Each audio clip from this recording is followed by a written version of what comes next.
Hello friends, this is Alekh and welcome to pedagogical zone. बर्तमान आपण देखंतु इग्नू तरफ नोटिस आसी सारी जे आपणकर असाइनमेंट रिलेटेड प्रोजेक्ट रिलेटेड आउ आपणकर कौन रोचे री रेजिस्ट्रेशन रिलेटेड।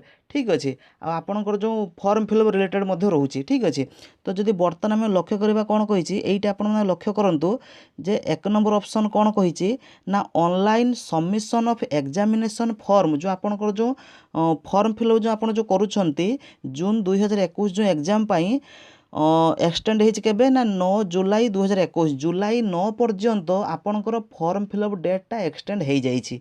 ठीक अच्छे तापर नेक्स्ट कौन कही ना आपणकर 2 नंबर लक्ष्य करूँ 2 नंबर आपणकर कही कौन ना असाइनमेंट रिलेटेड। ठीक अच्छे ये देखो online submission of assignment for the term end examination June 2021 up to 15 July 2021। ठीक अच्छे आपड़ जो असाइनमेंट जो सबमिट करेंगे तार डेट मध्य एक्सटेंड हो जाइए 15 जुलाई 2021 पर्यंत कौन ना डेट तार एक्सटेंड हो जाइए। ठीक अच्छे ता सहित आपंकर जो प्रोजेक्ट जो रिपोर्ट रोचे है कि लक्ष्य कर सबमिशन प्रोजेक्ट रिपोर्ट। ठीक अच्छे यह जुलाई 15 पर्यंत एक्सटेंड हो जाइए।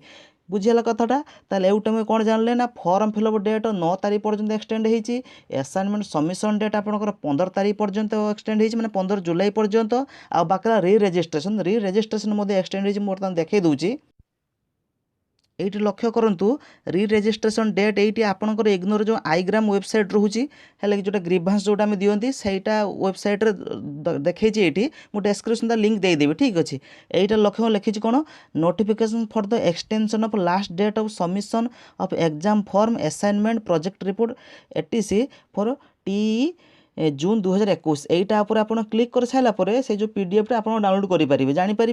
तापर देखो ये तलू कौन लिखी ना last date of re registration for the July 2021 session extend होबे ना 15 जुलाई 2021 पर्यंत। बुझीगला तो आपंकर री रेजिस्ट्रेशन 15 जुलाई 2021 पर्यंत कौन होना डेट आपंकर एक्सटेंड हो जाइए। ठीक अच्छे तो बुझीपारे एक्सटेंडेड हो जाइए आउ तार जो लिंकटा मुझे डेस्क्रिप्शन देदेवी। ठीक है आप डाउनलोड करेंगे।